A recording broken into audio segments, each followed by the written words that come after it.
যে আজকে যে রায়টা ঘোষণা করা হলো, অনেকে বলছে যে ব্যক্তি দেশে নাই, সশরীরে যদি থাকতো তাহলে আমরা অনেক খুশি হতাম, তার রায় কার্যকর হচ্ছে ওটা দেখার একটা সুযোগ হতো, অথবা তার ফেশিয়াল রিয়াকশনও বা কী হয়, সে কি কাঁদে, সে কি রিয়্যাক্ট করে কি করে না, সে কি চিল্লাচিল্লি করবে, মারামারি করবে, ওটা দেখার জন্য অনেকজন অপেক্ষায় ছিল। আমাদের যেটা মনে মনে সান্ত্বনা দিতে হবে নিজেকে, ওটা হচ্ছে কি, যেটা একটা সিম্বলিক রায় ছিল মানুষদেরকে জানানোর জন্য যে আপনি দেশে থাকেন কিংবা বিদেশে থাকেন, আপনাকে এখন কিন্তু ট্যাগ লাগিয়ে দেওয়া হয়েছে যে আপনি একজন ক্রিমিনাল। আমি তাকে ম্যাস মার্ডারারও বলতে পারি, অনেক কিছু বলতে পারি, কিন্তু একদম সাধারণ ভাষার মধ্যে তাকে একটা ক্রিমিনাল হিসাবে জানানো হলো।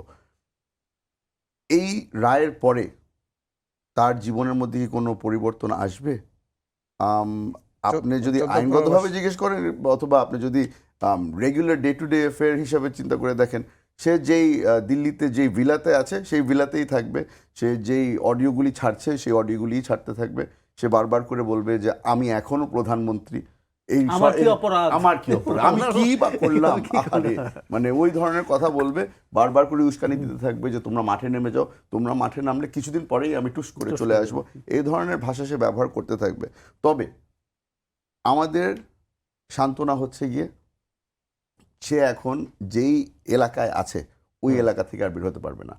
আমার একটা প্রশ্ন রয়ে যায় যে সে যে এখন দিল্লিতে আছে, ওনার স্ট্যাটাসটা কি? অ্যাসাইলাম সিকার, ট্যুরিস্ট, কি হিসাবে আছেন? যেই হিসাবেই থাকুক না কেন, তাকে যদি এখন একটা ট্রাভেল পাসও দেওয়া হয়, কোন দেশ তাকে এখন অ্যাকসেপ্ট করতে রাজি হবে? কেউ না, কারণ she is a convicted criminal. এখন এই এতটুক ছোট একটা জিনিসকে নিয়ে আমাদের মনে শান্তি নিয়ে বেঁচে থাকতে হবে।